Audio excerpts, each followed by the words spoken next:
If you've been diagnosed with type 2 diabetes, there's a very good chance you've been handed a metformin prescription.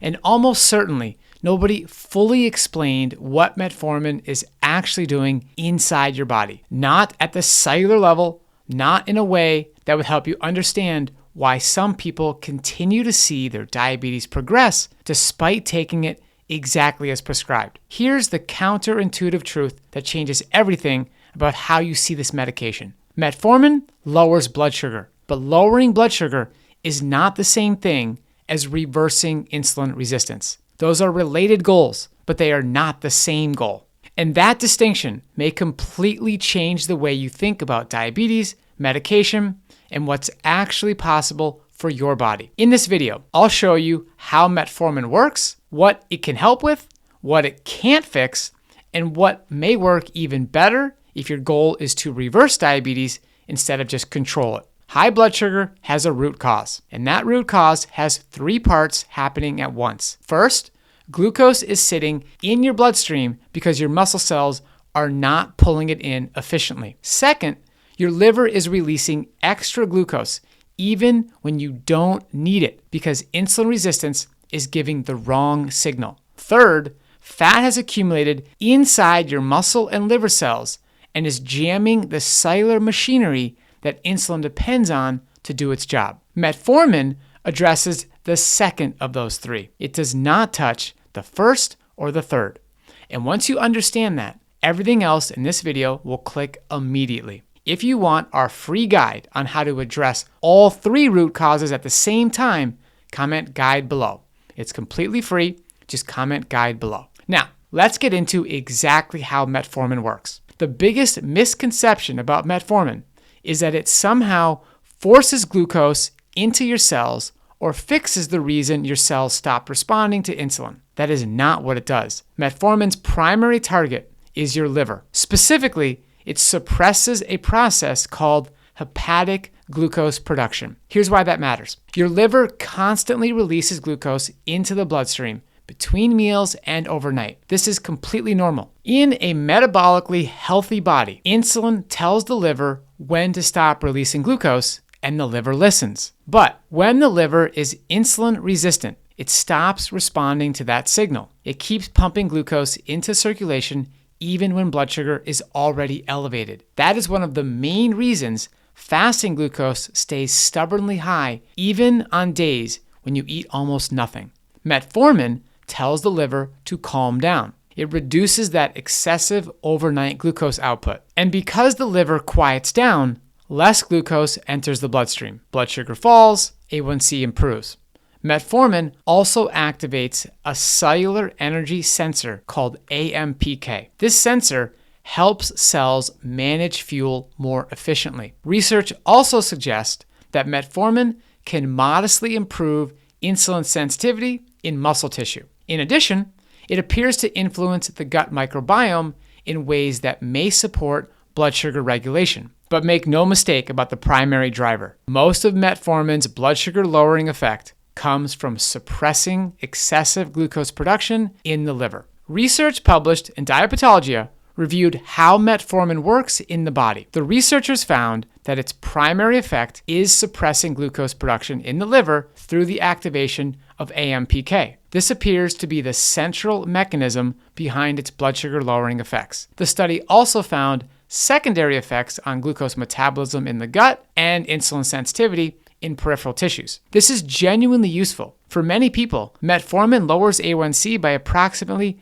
1 to 1.5 percentage points. If your A1C is 8.5, metformin might bring it closer to 7. But here is what most people are never told. Metformin manages the symptom created by a jammed system. It does not remove the jam. Remember what is actually driving insulin resistance. Fat builds up inside muscle and liver cells. Researchers call this intramyocellular lipid and hepatic fat. When that happens, it can disrupt insulin signaling at the cellular level. The insulin receptor is still there, the insulin is still there, but the fatty acids inside the cell have down-regulated the signaling pathway that is supposed to respond. Metformin does not remove that fat. It does not restore insulin receptor function. It does not clear the intracellular lipid that is blocking the mechanism. This is why someone can take metformin exactly as prescribed, see their A1C improve, and still remain profoundly insulin resistant at the cellular level. The blood sugar looks better because the liver is quieter, but the underlying carbohydrate intolerance, the inability of muscle and liver cells to respond normally to insulin, remains largely untouched. And this is why diabetes so often progresses over time on medication alone. The root cause continues. The beta cells continue to be overtaxed. And eventually, one medication becomes two become three, and eventually, insulin injections enter the picture. Not because the medication failed, but because the root cause was never addressed. Roy Taylor at Newcastle University has demonstrated this clearly in multiple studies. When fat is reduced inside muscle cells and liver cells through dietary changes, insulin sensitivity improves. Beta cell function begins to recover. Blood glucose levels come back down. The fat was the problem. Removing the fat was the solution. 2 studies define this conversation, and everyone with type 2 diabetes deserves to know about both of them. The first is the UK Prospective Diabetes Study, known as the UKPDS, one of the largest diabetes trials ever conducted. Researchers followed thousands of people with newly diagnosed type 2 diabetes and found that improved glucose control reduced complications significantly. Metformin showed particular benefits among people with overweight and obesity. This study is foundational. It's why metformin became first-line therapy globally. But the study tells an equally important story. The diabetes prevention program compared metformin against intensive lifestyle intervention in people at high risk for diabetes. The lifestyle group reduced diabetes incidence by approximately 58%. Metformin reduced it by approximately 31%. Lifestyle intervention was nearly twice as effective as the gold standard diabetes medication. And then there's the DIRECT trial, published in The Lancet, which showed that substantial dietary changes put type 2 diabetes into full clinical remission in nearly half of participants within 1 year. Not management, not partial improvement, remission. Because when hepatic fat and intramyocellular fat decreased, insulin sensitivity returned and the system began working normally again. These studies together tell a clear story. Metformin is useful and evidence-based, but it's operating downstream of the root cause. Lifestyle change goes upstream, and going upstream produces better results. Before we go further, there's one side effect of long-term metformin use that deserves far more attention than it receives. Long-term metformin use reduces vitamin B12 absorption in the gut. This has been documented repeatedly in the scientific literature.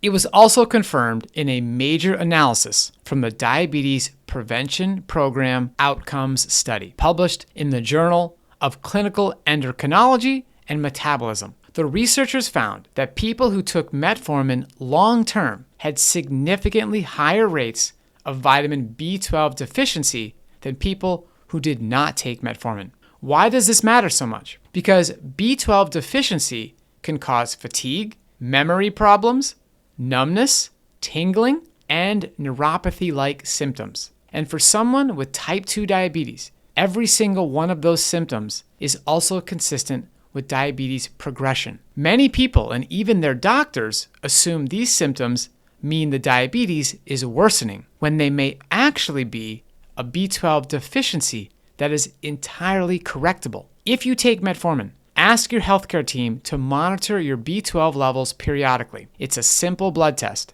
and if levels are low, B12 supplementation is straightforward and inexpensive. Here's something almost anyone can start today that directly addresses one of the 3 root causes metformin cannot touch: walking after meals. When your muscles contract, they activate GLUT4 transporters, which are glucose channels that operate completely independently of insulin. They pull glucose directly out of your bloodstream and into muscle tissue without your pancreas needing to get involved at all. This is contraction-mediated glucose uptake, and it's one of the most powerful physiological mechanisms available for blood sugar management. A study published in Diabetologia found that people with type 2 diabetes who did light to moderate walking after meals had significantly lower post-meal blood sugar and better glucose control across the entire day compared to those who remained seated. And the effect continued for hours after the walk ended, 10 to 15 minutes after each meal. No equipment, no gym, no prescription required. This is exactly what Rhonda did when she joined the Mastering Diabetes program. She started in January with an A1C of 10.9, walking 15 minutes after each meal, eating a low-fat, whole food plant-based diet, and refusing the statins her doctor tried to add to her prescription. And in April, 4 months later, her A1C had already dropped to 6.5. By the time of her next test, it was 5.5. Here is Rhonda in her own words. I got my A1C and it had gone from 10.9 to 6.5. I'm hoping it's lower today. If I'm reading it right, it says 5.5, 10.9 on January 21 of 26. And today it's 5.5. The doctor encouraged me to take statins. I said, no.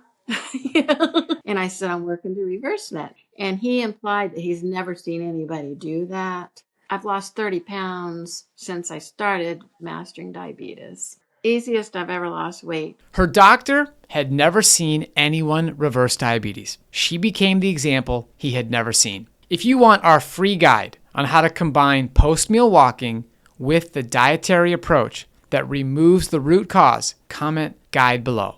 It's completely free. Just comment guide below. Now, here's what reversal actually looks like when all three root causes are addressed simultaneously. Dr. Younis is a cardiac electrophysiologist, a physician who puts in pacemakers and manages cardiac arrhythmias. When routine blood work came back with a fasting glucose of 417 and an A1C of 10.8, his own doctors wanted to hospitalize him. They put him on the max dose of metformin, 2,000 milligrams a day. But Dr. Younis understood the mechanism. He had studied what insulin resistance actually is. He knew that metformin was managing the symptom rather than addressing the root cause.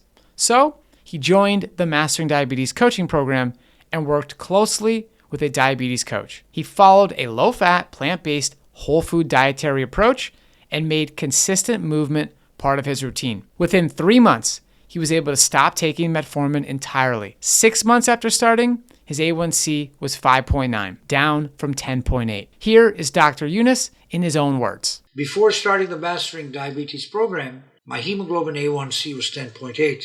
6 months later, it's now 5.9. Before I started Mastering Diabetes, my doctors had put me on the usual 1 gram twice a day of metformin. As I got into more and more education about what this truly is, I knew that I needed to dispense with medication and work harder. Within 3 or 4 months, 3 months, the medication was gone.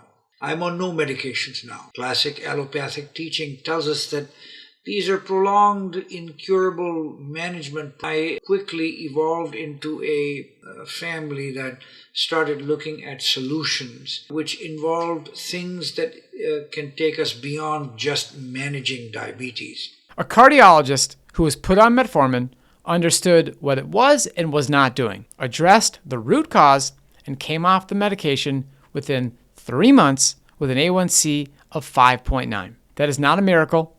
That is the correct mechanism applied correctly. Let's zoom out, because the most powerful message here is bigger than any single medication decision. Metformin is a useful tool. It suppresses excessive liver glucose output and lowers A1C meaningfully. The data on this is solid, and it's why metformin is first-line therapy worldwide. For many people, it's an appropriate bridge while deeper metabolic healing takes place. But metformin does not reduce intramyocellular fat. It does not clear hepatic lipid. It does not restore insulin receptor function in muscle. It does not address the fat accumulation inside your cells that is the primary driver of carbohydrate intolerance. And over time, if the root cause continues, the medication burden tends to grow. The diabetes prevention program showed lifestyle intervention was nearly twice as effective as metformin at preventing diabetes progression. The direct trial showed dietary intervention put diabetes into remission in nearly half of participants. Roy Taylor's research showed exactly why. When the fat inside the liver and pancreas decreases, normal function returns. This is not an anti-medication message. Metformin is not the enemy. If you've been prescribed metformin, do not stop taking it on your own. Always work with your healthcare team. The goal is to improve your blood sugar and overall health while being medically supervised. As your numbers improve, your healthcare team may decide that you no longer need the medication. That's very different from stopping it on your own. This is really about understanding what type 2 diabetes is. Type 2 diabetes is not caused by a lack of metformin. It's caused by insulin resistance. And if you want to reverse it, you have to address the root cause. There's no way around it. Rhonda went from an A1C of 10.5 to 5.5 in 5 months, while her doctor told her he had never seen anyone reverse diabetes. Dr. Younis went from an A1C of 10.8 to 5.9 in 6 months, off all medication, as a physician who understood exactly what he was doing and why. Your body is far more adaptable than you have been led to believe. Insulin resistance can improve. Carbohydrate tolerance can return. And in many cases, remission is possible. If you want our free step-by-step guide on how to start addressing the root cause today, comment guide below. If this video helped you see metformin and diabetes differently, hit the like button, subscribe to our channel, and share it with someone who has been told that metformin is the only answer. Until next time, keep those carbs high and that A1C low.